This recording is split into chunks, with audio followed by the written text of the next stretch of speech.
dugsiyada hoose dhexe iyo sare ee degmada Ceelaf Weyn ayaa ah kuwa xidhan ilaa iyo intii ardaydu ka soo noqotay fasaxa iyadoo dugsiyada dalka la dhiganayay muddo bil ah haddana ma aha mid ay ardaydu u dareerto dugsiyada Ceelaf Weyn lamana oga sababta ay u xidhan yihiin dugsiyada waa kuwa bulshada ku dhaqan Ceelaf Weyn oo ka hadlaya arrimahan iyo arrimo kale 5kii degmada secretary-ga Ceelaf Weyn iminkana de wali Ceelfin baan joogaa xogagaalna de bahda waxbarashada iyo nidaamka iyo maxay ahayd xaaladda magaaladana waanu ahay waxa weeyaan arrintan iskuuladu wali u xidhan yihiin ee loo furi waayay waa mid maxay ahayd habsana waa mid khaldan waxa weeyaan dadku qaabka hadii lagu sii taageero jahliga iyo dagaalka iyo rabshadaha ma hagaagsana laakiin qofku waa inaad dadka kala daba qabataysaa kii waxbarashadiisu dirtaa kii xoolihiisu dirtaa si walba aad u kala habaysaa si aad markaa taas ma lagu gaari karaa maxay ahayd deganaanshaha laakiin haddii aad ardaygii iyo wixii iyo dadkii oo dhan isku kiciso oo aad meesha adigu xaaladii isku sii badiso way kugu sii badan iminkana maamulka maxay ahayd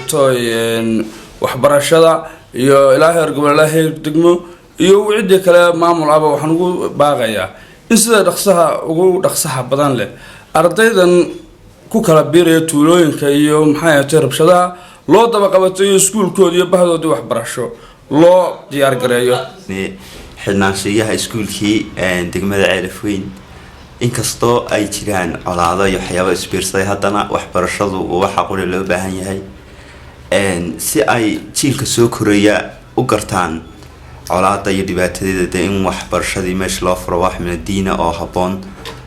marka waxaan leenahay iskuulkii waa xidhan yahay wuxuu xidhnaa iminka iskuuladii dalka waxa la furay bishii hore iskuulka inta waa xidhan yahay maamulkiisu waa jooga shaharkii wax walba way qaataan de iskuulkana saas u xidhan yahay oo xatalaan lama furin dadkiina barna way bedesheen barna way sugayaan xatalaan de waxaan ka codsanaynaa gudoomiyaha gobolka waxbarashada gobolka Sanaag ardayda dugsiga sare ee degmada Ceelaf Weyn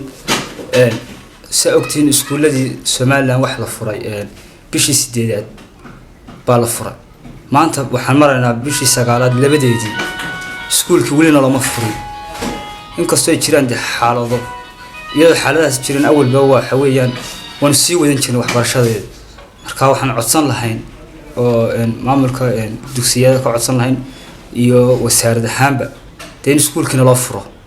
si ugu dhaqsiyaha badan waayo waan ka harnay gobolada kale iyo degmooyinka kaleba isku imtixaan ma gelin karo mar haddaan saanahay waxbarashada isma gaari karto waxa weeyaan dad baan nahay kala horeeya marka waxaan leenahay iminkoo kale imtixaanka shahaadiga oo kale